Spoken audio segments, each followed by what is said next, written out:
Hello and welcome to this special live event, a conversation with former President Barack Obama. I'm Dan Roth, LinkedIn's editor-in-chief. Today, President Obama and journalist Ira Glass are talking about the topic of work, specifically about President Obama's new documentary series on Netflix, Working: What We Do All Day. For the next hour, they'll discuss the meaning of work, how we can find joy and purpose from our career, and the definition of what a good job actually is. Then they'll talk to subjects of the series about how they find fulfillment in their jobs, or if it's all about survival. And please let us know in the comments about your own thoughts on the topic. Enjoy the conversation. So I know that before we talk about your TV show, you want to say something about the WGA strike, the Writers Guild strike. So why don't we start there? Well, part of what this show Working is about is how certain things are constant about the work experience, right? People trying to find work that's satisfying, people trying to pay the bills. Unfortunately, one of the things that's also been constant is the struggle for people to make sure their employers are treating them fairly and they're getting a fair share of the pie. And I think what we've seen throughout American history is that unions and worker organizations have had to make demands on their employers, those that are controlling whatever industry they're in, to make sure they're treated fairly, and entertainment's no exception. So my hope would be that at a time of big technological change, where you've got big mega corporations that are doing really well, that they keep in mind the creative people who are actually making the product that consumers appreciate and that gets exported all around the world. And I know that there are many studios and streamers who feel a little bit embattled, that there's been a little bit too much of a glut of product, and they're looking at their bottom line and they're experiencing shareholder pressure, et cetera. But the fact is that they wouldn't be around if it weren't for writers who were creating the stories that matter. And my hope is that as somebody who's really supportive of the Writers Guild, And you're a TV maker now yourself. and as somebody who just believes in storytelling and the craft of it, I'm hoping that that they will be compensated, and the importance of what they do will be reflected in whatever settlement's arrived at. So I'm very supportive of the writers and the strike, and I'm hopeful that they get a fair share of the fruits of their labor. Okay. All right, let's talk about the TV show. Yeah. I want to start by talking about the book, because one of the things that you say in the TV show is that this book meant a lot to you when you read it. You read it in school? Or did you read it after? I'm trying to remember the exact dates. I mean, it was probably somewhere between junior, senior year in college and the time that I was organizing. So, this would have been, somewhere in the early 80s, Okay. 81, 82, 83. Yeah. And Can you remember what it is that hit you so hard? Like, why did it get to you? That it stuck in your head? I think part of it had to do with, it was the first time that I had seen an unfiltered collection of voices like that, Yeah. where people were able to just speak directly to a vital part of their lives. Yeah. And Studs was such a master listener, right? And he was so curious about everybody's life. And this was at a time when I was beginning to work as a community organizer and was discovering for myself that everybody had a story, that everybody's story was sacred, that everybody, if you listened hard enough, would tell you something not just about themselves, but about the world and about yourself. and how we connect. And I think part of what also resonated with me is, I'd grown up with my mother, but also my grandparents, who were part of a generation of people who weren't always happy in their job. Yeah. The jobs were sometimes too small for them, but their attitude was, look, I don't work for satisfaction. I work to pay the bills and look after my family. And I found that I could see them and hear them and understand them better in reading the book. Huh. Yeah. That's interesting. I mean, it's interesting. It's such an equalizing vision, that book. Like, Yes. Everybody's in there, and there's like a.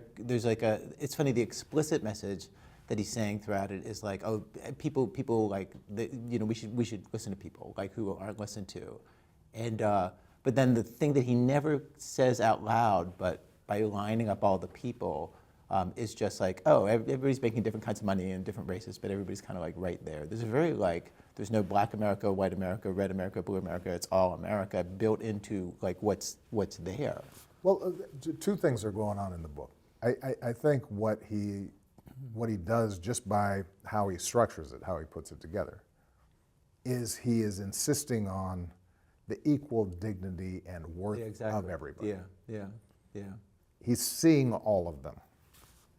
And he's saying this tapestry of humanity is what makes things work. Yeah.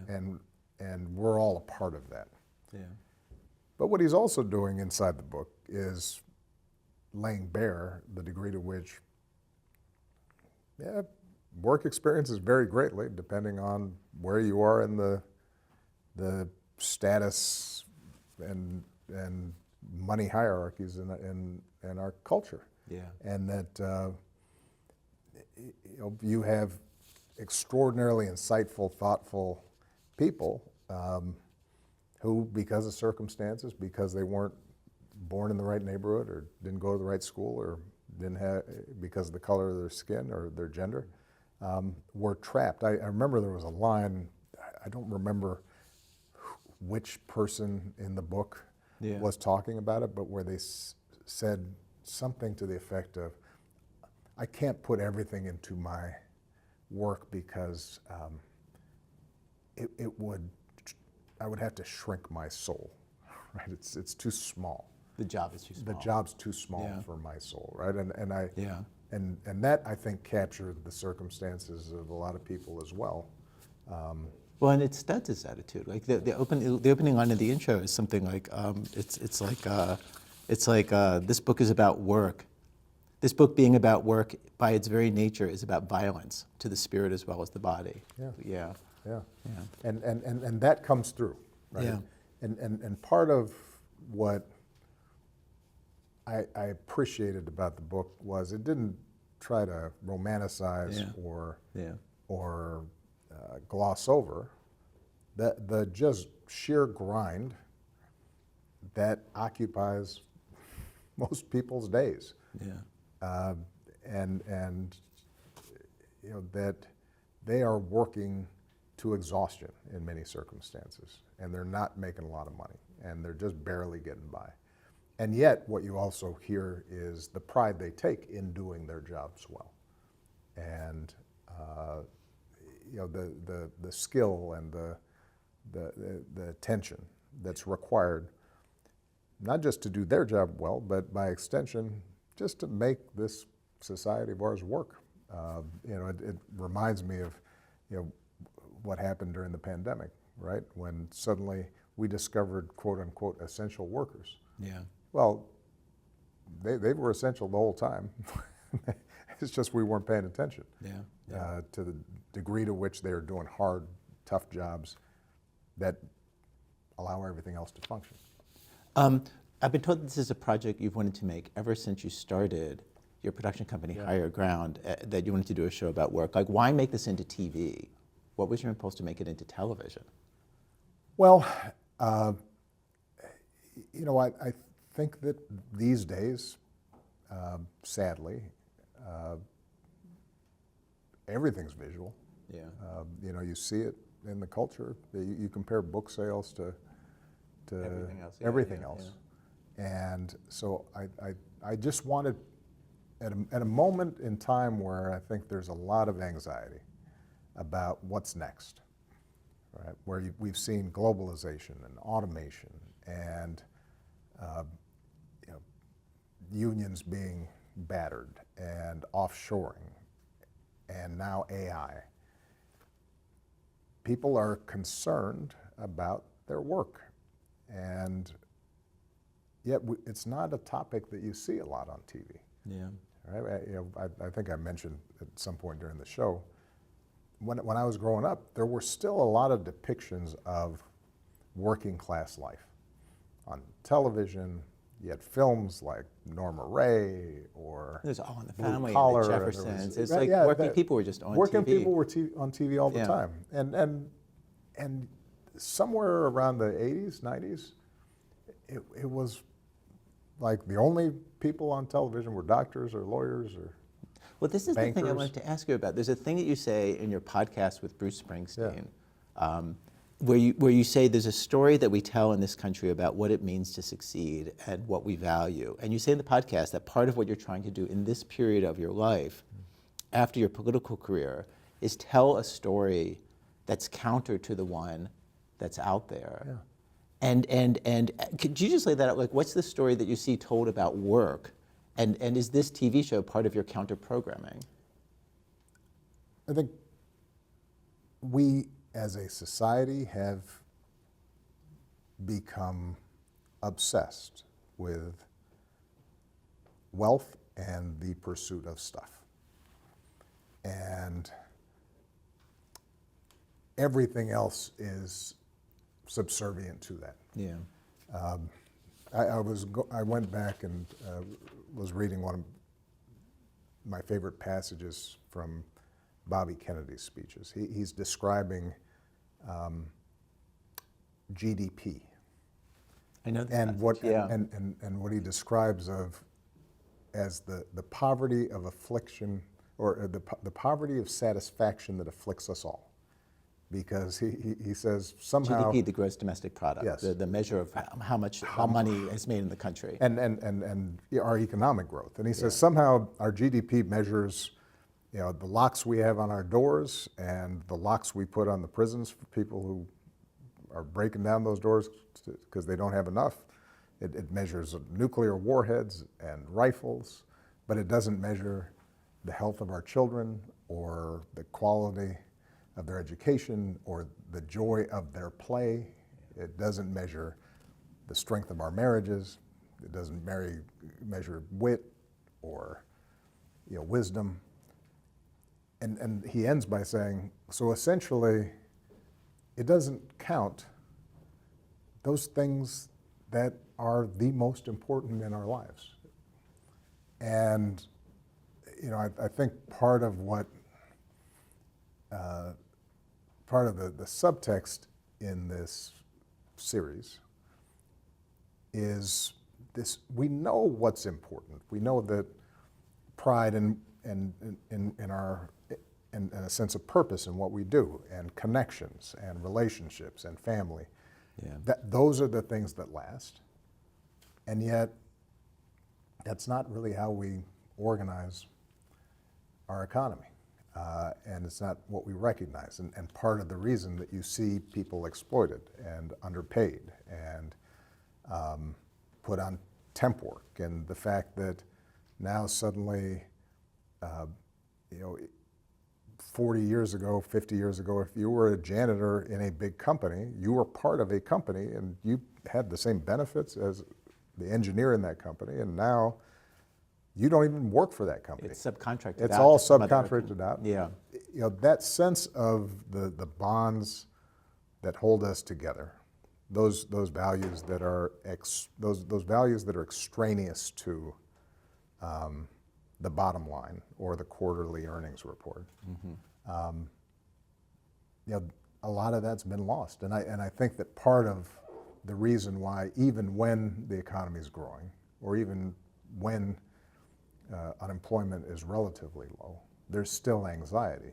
Yeah. Is a recognition that somehow Well, management has done away with all that stuff. Yes. They just don't see that as It's valuable, extraneous. as important. They don't need It's to not- build a community in their business. They don't need to give back to their communities the same way. You know, you look at a place like the Hotel Pierre, which is Profiled in the show. profiled in the show, and it is a union shop. Right. And in that sense, it's sort of an outlier, right? Yeah. But you see the stories of these folks who, the housekeepers, the custodial staff, the telephone operators, all of them are supporting middle class themselves in middle class lives. There's extraordinary continuity. There's this great sense of family. People stay in those jobs. People stay in those jobs. They rise up through the ranks in those jobs. And they're so invested and committed to that place's success. Now, Right. if you looked at a management 101 course these days, they would say, well, there's all these inefficiencies that you should be able to squeeze more profit out if we redid this or that or the other. And yet, is that the world we want, right? Or do we want a place where people know each other and they're committed to each other and they're invested in their customers because they're all feel some sense of ownership about what it is that they do. And I think that's a reflection of what it is that I think people are longing for, but we don't have a lot of ways of expressing that because And don't even talk about it. we don't talk about it. Yeah. And it's not measured in our GDP and it's not in our public debates. And that's part of what I wanted to get at in the show. Okay, so you're a narrator and host of the show. I think we should play a clip so people can see you in that role. And so I have one from the first episode. You're with a health aide named Randy Williams and her baby daughter. You're in Mississippi in this clip. And you point out in the show that half the country does service jobs like hers, so-called low-wage jobs. And Randy, in this scene, she's doing her grocery shopping, and you guys talk about whether to get liver or gizzards, and she's really funny, and you guys joke around. She says she makes $1,400 a month. And then let's roll the clip. Do you have an idea in your mind about what work should be?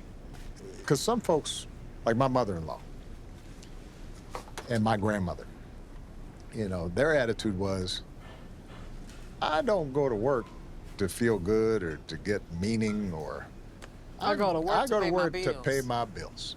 And I think younger folks, I think our attitude, you notice how I said our attitude? Yeah. You're young as you feel, baby. But especially with your generation, I think sometimes people expect that they should feel fulfilled in their work, that paying the bills isn't enough. I just want to be at home, on my porch, in my rocking chair. My refrigerator's full, my bills is paid, my child is killed. That's the dream. You find That's peace. And then this is an incredibly beautiful moment that follows where she asks you a question, where she asks you, are you at peace? And then you give her a totally for real, like, you totally try to answer the question in this way I found like so like touching. I was like, oh, you are having an actual conversation with this person. And have you thought about like what it means to have you be the person on camera doing the Studs Terkel interviews? Did you think about like the feeling that that gives the show? Yeah, well, I mean, I think our director, Caroline Sue, had done an extraordinary job building up trust and getting people to feel comfortable in revealing their lives and talking about both their hopes and their struggles. So I was benefiting from some of that. Yes, but that then had it's been you. built. Like, can I say, like, Yeah. for me as a viewer, and like, I knew Studs, and you told me before we came on, you knew Studs a little bit too. Like, okay, like I feel like by being one of the most famous people on the planet, right? Like, I mean, with respect, this iconic historical figure. There's a Heidenberg principle involved here. Yeah. Right? But also it's like you're a character from Mount Rushmore who happens to be walking around among us while you're also like a guy, okay? Like all of those things I say with respect, no offense. And so for you to have a conversation where you're talking to somebody who's making a little more than minimum wage, like and engaging them in a real conversation and treating them as an equal, like it's demonstrating for us this thing that's kind of like built into Studs' book. Studs' book is saying kind of like, oh look, we're all the same, everybody's on a level playing field, but you're demonstrating as drama, like the dramaturgy of it is like, because it's you having that conversation, like you're doing the like when I watched it, I was like, oh my God, this takes Studs a step further. I wish he could see it. Like he would be so pleased. He would probably be pleased. Look, I understand your point. We wanted the reason I was saying that Carolyn had set up Trust was because one of the frustrations of being president is it changes the space around you. Yes. Right. And the world is really weird for you. Everybody's a little nervous and everybody's got preconceptions, and I can't tell you how many times people will be in a photo line and they're saying like, I was trying to think of what to say, and so being able to enter into a conversation with people where I can be just a guy, I think was really important. But and we tried to do it sparingly in the sense of not having me in every shot, in every screen, because it's really one of the things that Studs taught me, just like my work as a community organizer taught me, was listen. Let people can tell their own stories. They don't need you to tell their stories for them. They have a voice, as is demonstrated by the extraordinary people that we feature in this show. But what you're picking up on, which I do like, and I do think that this is part of why Studs was such a quintessentially American writer, is there's a democratic aspect to what he did and what I was trying to do. And to what it is for you. Like, did you think about this and thinking about, I'm going to be on screen with that, or did you only see it when you saw the footage? No, I think it's embedded in how I think about how I thought about my work, even when I was president. You know, what makes America exceptional is we explicitly say, right at the beginning, as we declare independence, all men are created equal. Now, leaves out women, we know the history, but that principle that I am no better than anybody else, but I'm no worse than anybody else. We all have, regardless of station and wealth and status, we all have this inherent dignity that has to be recognized, right? And that, I think, is, that's part of the spirit that Studs brought to his book. It's what we wanted to communicate in this project. And it's part of what I also think has to be reflected in our economic arrangements and our workplaces. That sense of everybody counts. Okay. We should pause and bring out the other people who are going to be on this. So Director Carolyn Sue, Randy Williams, who we saw in the clip, Luke Starcher, and Karthik Lakshmanan. For you guys, I just want to start with, this question is the most obvious question, but what was this experience like for you? Like, you're having your regular lives, and then you're like meeting with the president, ex-president of the United States. Like, you know, did your friends believe you? What was it like? Was it weird? Like, how was this? I think the trailer coming out was like a bomb. Just got reached out to by literally everybody I knew, all the way from India to the US. People that I haven't talked to in 10 years reaching out, being like, how did this happen? What was that like? And it's been overwhelming and very positive. And what was it like to meet the president? How was this experience? Like, how did this go? It was, for me, it was like talking with a couple of my uncles. It was like a feel-good moment. This is why you're so comfortable with him on camera? Yeah, he reminds me of my uncles. Want me to do better, want to hear my story, want to make sure I'm all right. So it was kind of, it was great. Luke, I know that in your family, like, you have a bunch of Trump supporters. Like, did you tell them in advance? What was their reaction? I did tell them in advance. I think it was pretty much straight up like, if, you know, we trust you going on camera and doing whatever you're going to do. My family trusts me a lot. I appreciate that. And I think politics aside, there was just a lot of excitement around the entire project. Did they have questions? They wanted you to bring the president? Because people, like, knowing I was going to do the interview, people definitely approached me like, you got to ask him this. I was like, chill. Did people like? I think people were mostly in disbelief. I don't think it was. Of course, everybody's like, oh, okay, this is real. Then they accept it, and then it's, oh, by the way, welcome him to the show tomorrow. Oh, by the way, can I get his phone number too? Kind of stuff like that. Yeah. I got that one a lot. And then followed by, hey, like my green card is stuck for a few years. Can you ask him to help out? I got the, oh my God, he's so iconic. How you do that? I was like, I don't know. It just happened. I'm glad it happened, but like, I don't know. It just happened. Well, Randy tells me, though, she didn't tell her family. So Yeah, I didn't tell my family. I didn't tell no one except my 2 best friends and my mom. My dad didn't even know. Why didn't you tell your family? Because I wanted to wait. Because where I'm from is like, oh, they don't believe. I don't believe a lot. So it's like, I'm just letting everybody find out on their own. That's And what are they happened. finding out now? Yeah. When they saw it on his social media, they were like, that's when I got the influx of trailers. I'm like, why didn't you tell me you was doing this? And like people I don't even have a day-to-day conversation with stopping me in the street. I'm like, yeah, we did this project. It was a very warming project to do. He's a very nice person. That's it. Yeah. Caroline, how would you describe your working relationship?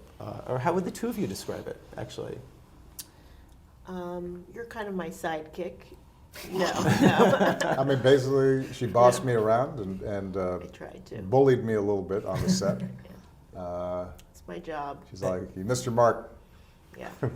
Was he very, I mean, you're used to giving orders. Like, was he very, You know, it's daunting, obviously, to try and give President Obama direction, but and he did move several times before we called action.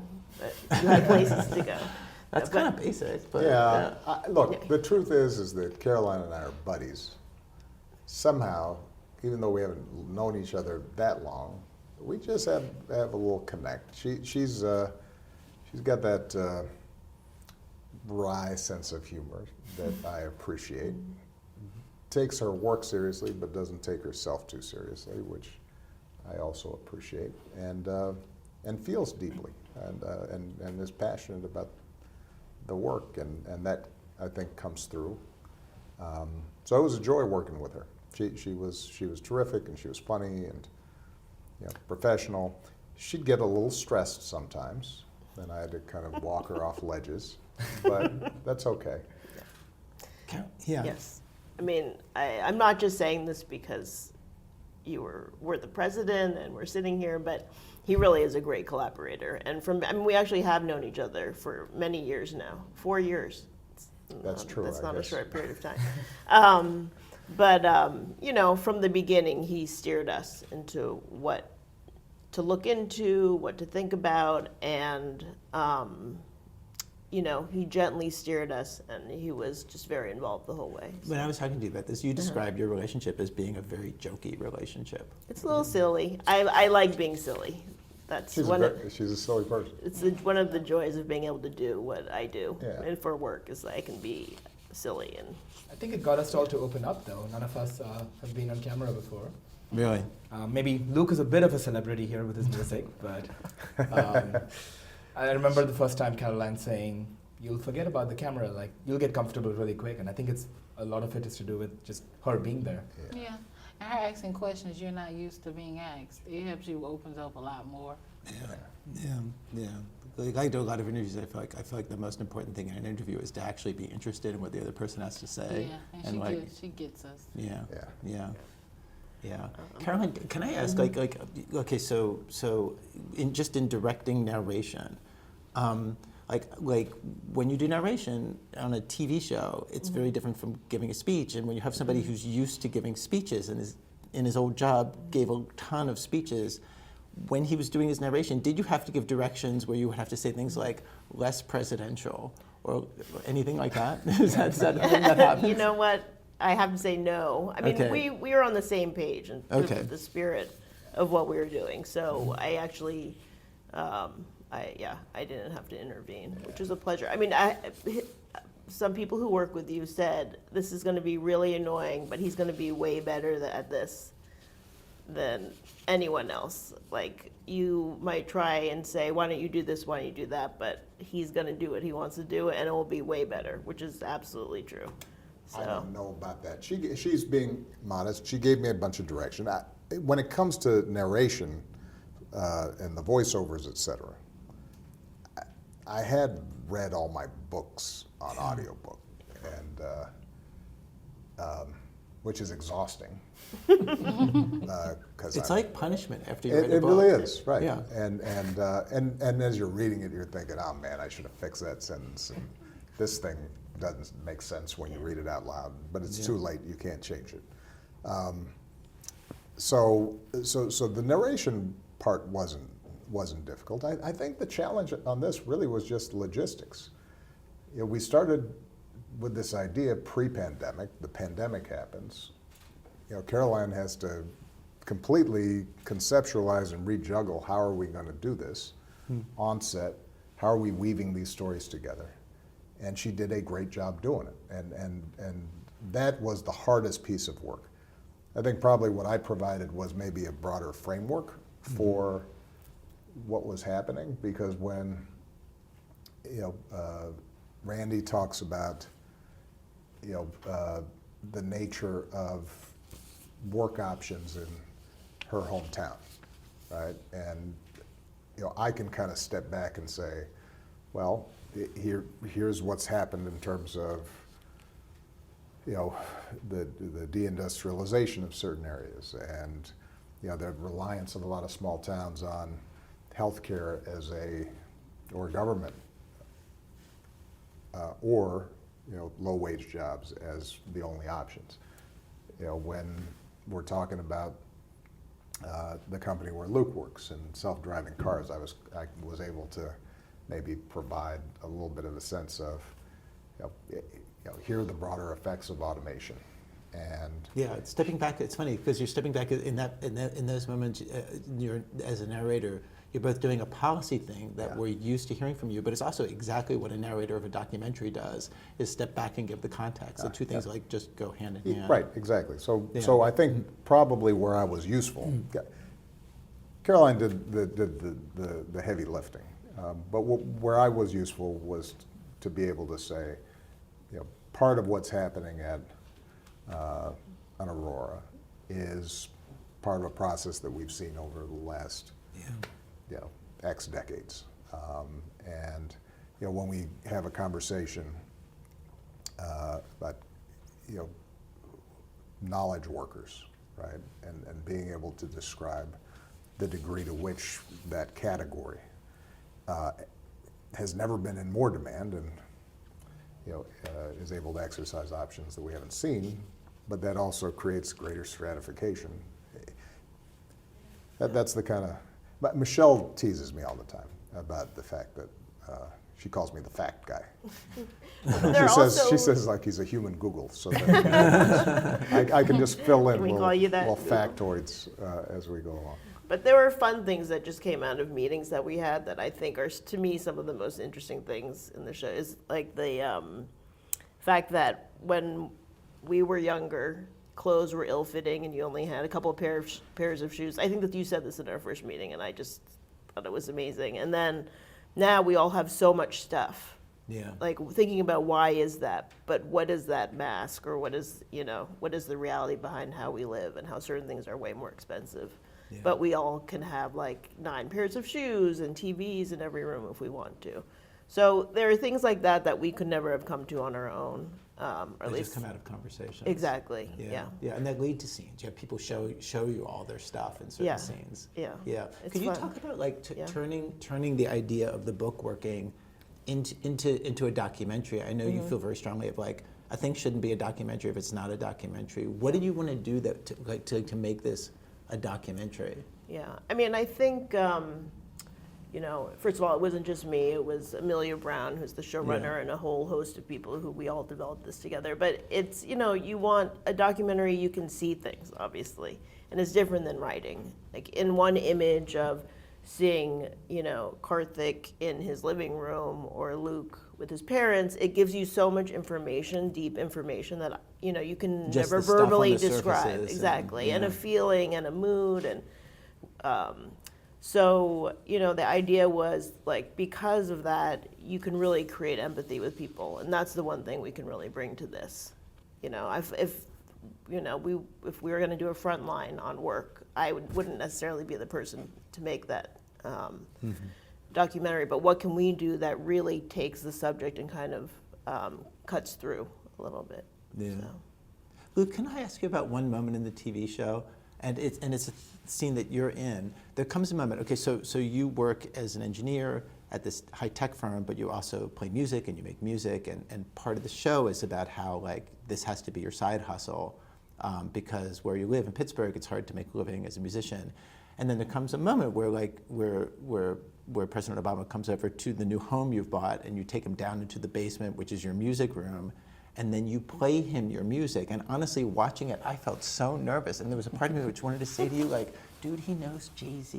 You know what I mean? And I wanted to, he knows Beyonce. And it's like, were you thinking anything like that? Were you nervous? I think once we got into the basement, everything felt so natural. And it really, I got swept up in that moment. And speaking honestly, I mean, it felt like I would have, been doing that regardless, who I'm down there with. So I'm so happy that you got to join me down there and experience that. But also, there was a moment when you did, you asked me, you were like, let's actually listen to this. Let's take a moment and listen to it. And we did, and that was, it was probably one of the most wild moments of my life. It was a jam. It was nice. It had a little beat. I was going. I thought you were going to ask me about the fact that he had prepared a little charcuterie board, which that's like a graduation into adulthood, where you're like being a host. Not only did you have the home, but you had kind of like had a little cheese on there, little crackers. It was a guitar too, I think. Oh yeah, it was cute. I think the internet has deemed it a guitar cooterie board. Yeah, Were you more nervous about the food or about the music? No, I think Caroline and I had a great time talking about the food prep. It was fun setting up The food looked very well handled. Just put it that way. But that's an example of what Caroline was talking about in terms of just, it visually catches these phases of life that we all go through. I mean, part of the reason I could tease you about it was because I've gone through that, right? It's like, I remember Michelle and I getting our first condo, and first time we had guests over, and you're still trying to kind of figure out, all right, like, how's this work exactly? And You remember the many Do I- milestones. You remember the many milestones in your life Yes. with your story. That's sweet. Yeah. Do I make the salami the frets or the G string? Yeah. Exactly. And Karthik, you also made a meal that he came over to your house for. I give my wife credit for a lot of it. As did I. Yeah. But it it's was a- the same kind of thing, because when we go over to your house and you've got your young son, and it brought back all these memories of like, remember when we tried to entertain, and you've got a 2 or a 3-year-old in the house, and they're not paying attention to you, and so it connects us in the same ways that you were talking about earlier with Stud's book, right? That sense of, we're all going through these phases in different ways.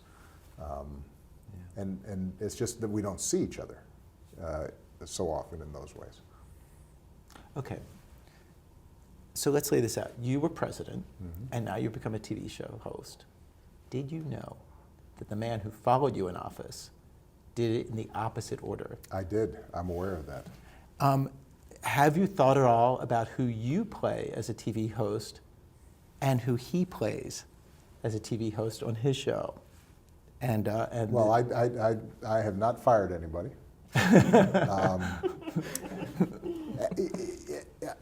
And let's look. I want to be modest about this. I am not a TV host. I was a participant, collaborator, and prop for Caroline and these amazing people whose story we're telling. And I think that for Michelle, myself, to the extent that we are doing these shows and we're occasionally featured in them, our goal really is just to be able to shine a spotlight on other people's stories. Yeah. And every once in a while, it's a little easier to get stuff made or to hopefully get people to watch it if we make cameos. But the stars of the show are Randy and Karthik and Luke and No, point taken. all the other people in the show. Yeah. And if people are drawing anything from it, I'm hoping that they, by watching people they recognize as family members, as nieces, as friends, as sons, they start seeing their own lives differently and recognize the importance of what maybe sometimes they take for granted. Just that grind, getting up, going to work, looking after your baby, finding pleasure in music, figuring out a sense of purpose even when you've made it. Those are the questions I think we're all asking. I see that. I see that. I just think thinking of the two of you and the man who came after you as TV hosts, like you're talking to people as equals on your show, and he's firing them. This is probably true. Yeah. I think, Ira, if you were suggesting that there are some differences between me and my successor, that is accurate. This may be this may be just the tip of the iceberg in terms of differences between us. Okay. Yeah. Actually, this may be not the most popular reference, but when we were doing research, we tried to channel President Obama. We read every speech, we read his books, and I know that one of your favorite books is Self-Reliance, right, by Emerson. Yeah, And there's that Ralph. quote, which I should have read before I came here, but about how what's true for you is true for every man, something along those lines. Much better spoke. But that was kind of an inspiration, at least I thought about that a lot while we were making the series. Yeah, well, and that's something we were talking about earlier. Emerson, Thoreau, Whitman, right? Our greatest literature has that same democratic quality, right? That same sense of, when you think about Whitman wandering the countryside and he's seeing farmers and butchers and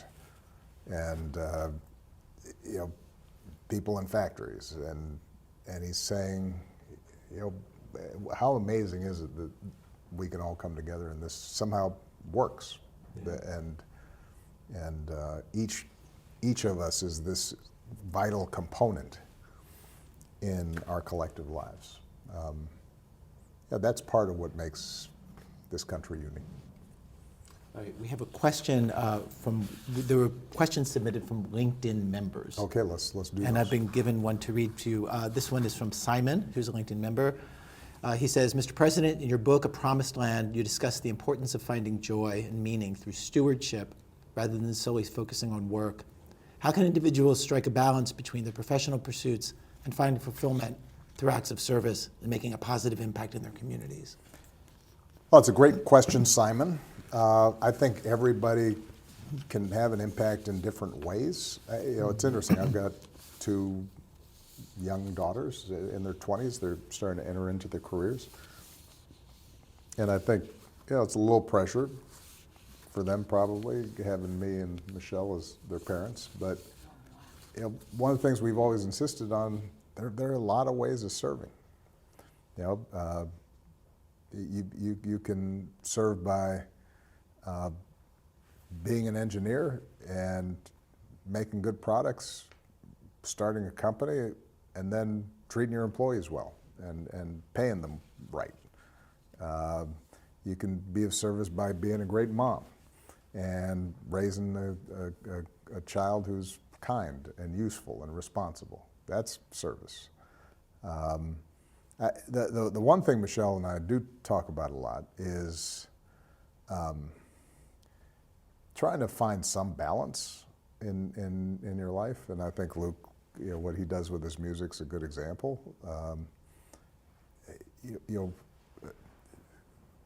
We put sometimes maybe too much pressure on ourselves that we should get everything out of our work, in the same way that sometimes we put too much pressure to say we should get everything out of our marriage or our relationships. You know, no matter how good your job is, you still need to sometimes have some fun and be silly and just have friends that you can leave that behind. And in terms of being of service, you know, not everybody's going to have a job that, quote unquote, is serving humanity.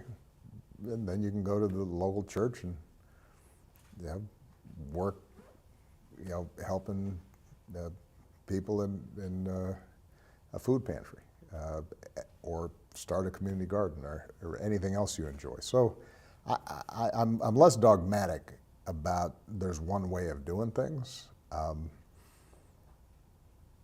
I think the most important thing I would say to Simon is just recognize that you do need that thing in your life that connects you to other people and connects you to something larger than yourself.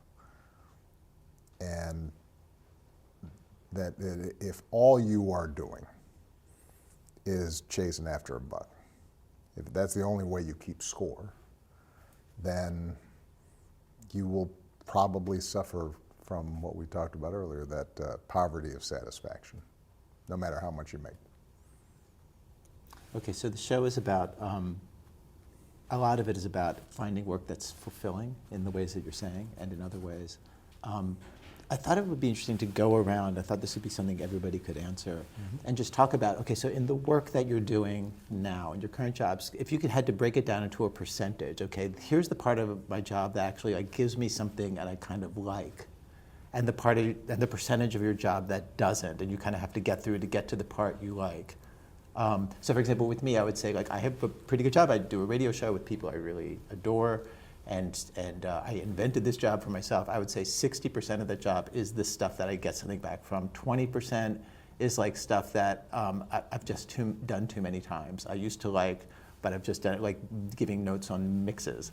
And then 20% is stuff that I just kind of have to get through. So could we just go to each of you and like, so in your job, like, so what percentage is the part that you actually get something from? And what part is the like, you have to kind of put up with to do the other part? My current job? Yeah. What are you doing right now? I work for a private mental health. I supervise the mental challenge, adult mental challenge. Yeah, because you changed jobs over the course of the Yes, in the course of the show, I changed jobs. So now, about 60%, I love it. And then 40%, you know, you gotta do the work. What's the part that you don't love? I don't think I don't dislike my job. It's just, it's a job.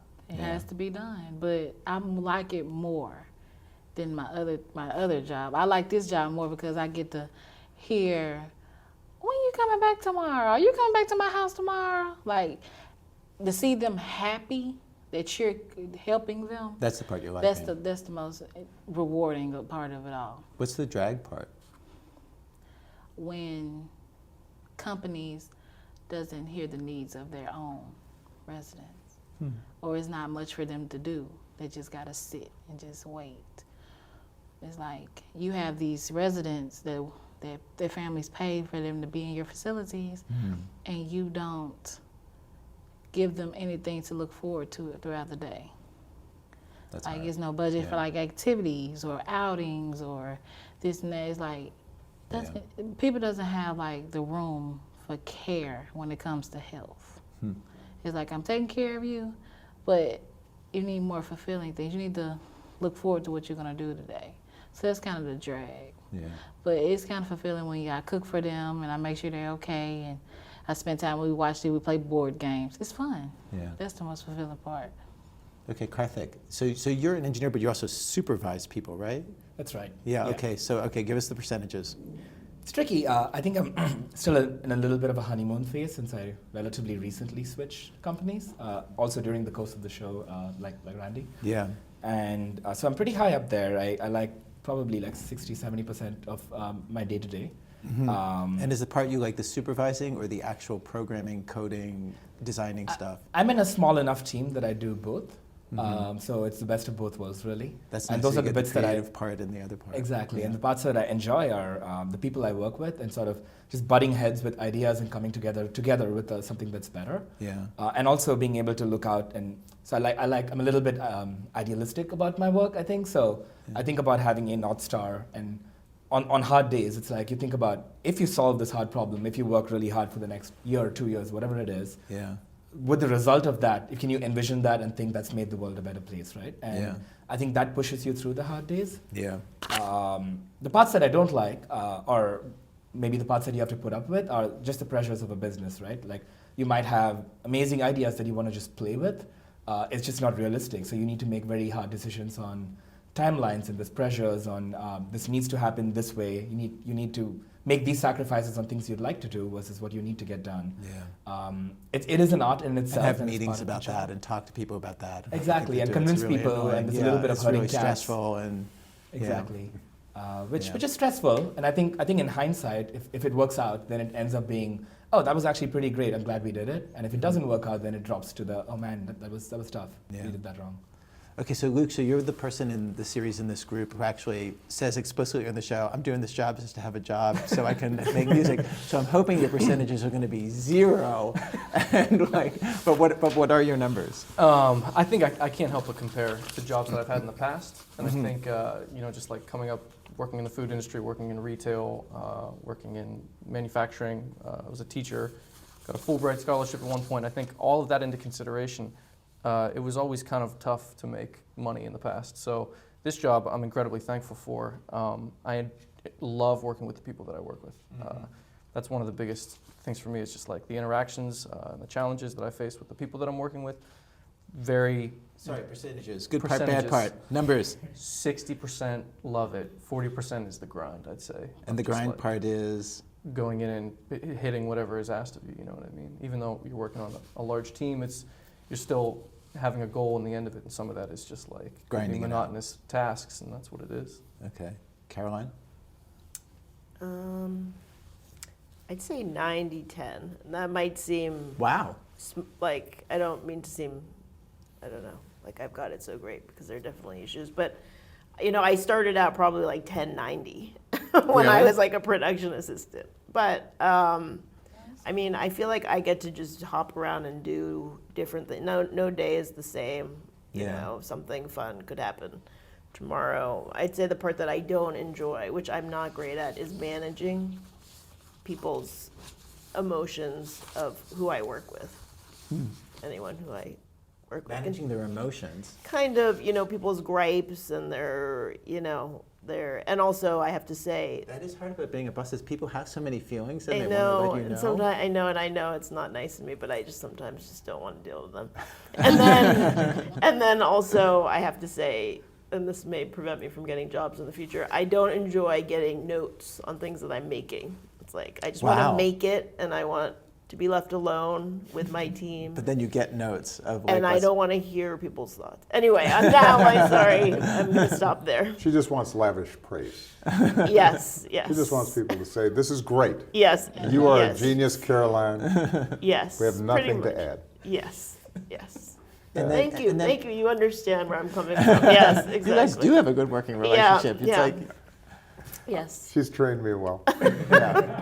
for your answer, could you tell what it's like? What are the percentages when you're president? And please don't say like 100% of the time you wanted to serve the American people. It must be a drag in so many ways. And like, so how much of the job is not like the part you enjoyed? And what are the percentages back when you were president?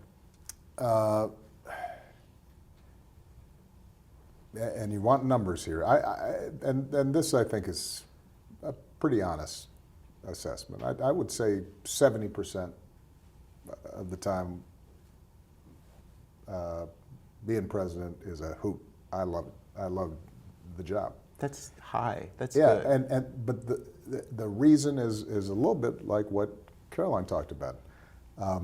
You have a bunch of difficult problems, but they're you're not locked into any kind of monotony, right? And I think a lot of times, my experience, and I've had jobs starting at Baskin Robbins and waiting tables and painting and working a construction site and all the way through being a lawyer.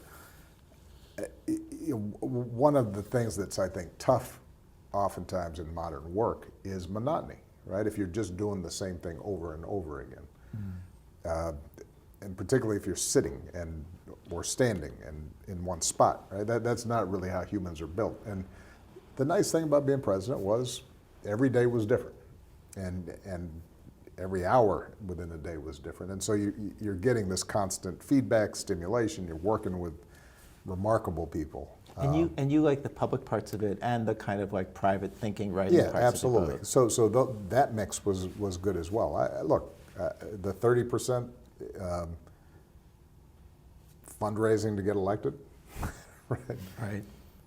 Yeah, pretty much fundraising in any Yes. occupation. Yes. Yeah, I mean, just having to ask people for money in order to get things done. He would have to make actual phone calls, Yes, I'm sure, to which- people to say like, Yes, and I still had to do that sometimes for projects. You know, dealing with members of Congress, for example, who are not actually trying to solve problems. yeah. There were some wonderful members of Congress that I worked with, but there were also those who, you know, were not about mission, not about a goal, weren't straight with you in terms of how, But they wouldn't be straight with you. It wasn't just that they were trying to sub you, but they wouldn't be straight with exactly. And had various agendas, right? And I suspect one of the things that's also true, whether you're president or you're working in any of the jobs you guys are working in, is if you have workplace drama because people are not about the team, they're not about trying to get stuff done, but they're about whatever it is that, they're about credit, or they're about, promotions, or they're about this, or they're about that. Oh wait, are you talking about people in your own party sometimes too? with Both. The problem? Oh, okay. Yeah, Yeah. and whether we're talking about the team, meaning Yeah. America, how can we make this country Right, right, better, right. or whether we're talking about, within a Democratic Party or in any kind of organization, any Yeah. human endeavor, right? Part of your job, part of my job as president, part of any leader's job is to try to see if we can get everybody on the same page. Right. And But you're in a system where there's a whole team whose whole There's job a- is to oppose you. So it's hard. Exactly. Yeah. And that's how it's set up. Yeah. But it wasn't that was not always fun. Yeah. Yeah, of course. So, but look, I think Caroline spoke to something that all of us are constantly, struggling with in a modern economy, and that is how much control do we have over what we're doing. And I think when you look at the best managed organizations, usually it has to do with the fact that they are looking to take advantage of people's talents and harness their motivations and solicit their ideas so that everybody in the organization feels like I'm making a contribution, not just by being another cog in the wheel, Yeah. but that I'm also part of determining how the organization goes forward. And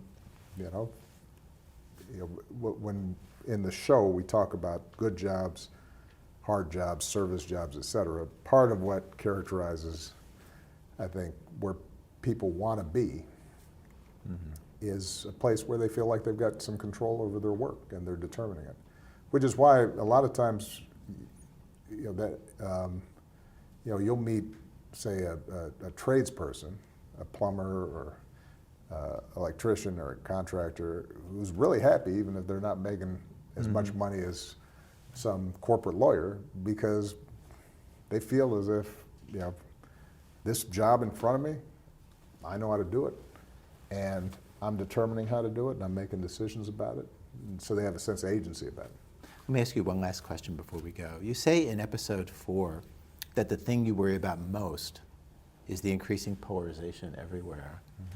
And can I say, are you seeing anyone do anything interesting? Anybody who's out there in a practical way trying to counter it? You meet so many people, you're looking around for this. On our show, we look for these stories, and I feel like we find stories where people are doing it, and they tend to be very small. We did one on Republican pollster Frank Luntz, that at the height of COVID, he went out to try to convince fellow Republicans that the vaccine was important and real and they should take it. We find small stuff like that. Do you see signs of hope? Do you see stuff of anybody trying to address the polarization in a way that you think like, oh, that's pretty good? Well, I think it's happening all the time, every day, and it depends on what you mean on a small scale, right? I mean, I think and anywhere. I think there are. First of all, we've got a lot of different kinds of polarization, right? We've got racial polarization, we've got economic polarization that's gotten worse because of growing inequality. We've got obviously political polarization that is reflected also in media polarization. And to complete narratives That and are misinformation, misinformation about and every all that single stuff. thing Yeah. that happens. Yeah. I think where I see it happening, what's most promising is when I see projects, often involving young people, in which they just people are required to work together from different walks of life, or have some common shared experiences. It's part of the reason why, one of the benefits of having been president, you're also commander-in-chief. I ended up spending a lot of time with our military.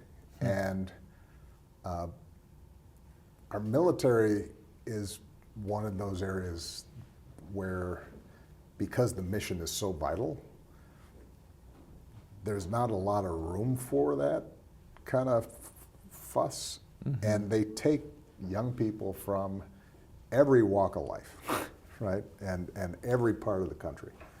And you got blacks and Latinos and Asian Americans and white Americans from rural areas and from cities, and they're all in a single space, and it's very democratic in terms of, if you come in, they're clear. And then everybody's on a task together. And everybody's on a task together, and Yeah. part of the reason why the military is one of the few institutions that's still respected by broad swaths of our population is, I think, because of that sense of that we're all together. It's on a interesting. This task. reminds me of a thing that I used to see in Chicago high schools when I was an education reporter, which is I would be sent into these incredibly segregated high schools, and the question would come up like, how could you get kids to actually mix with each other? And the only places in the high schools that were integrated were the sports teams and the drama department. And it's sort of like, if you want people to integrate, give them a task, put on a play. So the question now is, can we duplicate what our military institutions do in other areas of life? It's part of the reason why I've been a big proponent of public service programs, national service programs. Building that sort of cohesion, I think, carries over into life. When you think about the greatest generation, for example, when I came into the Senate, you'd see Democrats like Daniel Inouye and Republicans like Bob Dole. They both served and were both wounded grievously in World War II. And it did not matter how different their perspectives were on taxes or social policy. Those guys were friends because they had gone through something together. And that carried over into people's professional lives and how they viewed their responsibilities, whether they were employees or employers. And finding ways in which we can build that kind of common work experience or project experience or task or mission experience. Anytime we can do that, I think people learn to appreciate each other. Okay. Well, we That's should what we're wrap gonna there. look It's a for. good place to end. Yeah. Okay. All right. So the show is called Working. It's on Netflix. Thank you, guys. Thank you so much, Aaron. Thank Appreciate it. you. And it's good to see you guys again. Thank you for joining us for this special live event. Next week, I'll be sitting down with President Obama. I talked to him about how he feels about the current state of work and about people's search for meaning in work, what kind of career advice he gives, and how we should all think about AI in the workplace. To watch this interview, make sure to subscribe to my newsletter, This Is Working, using the link you see on the screen. Thank you for watching.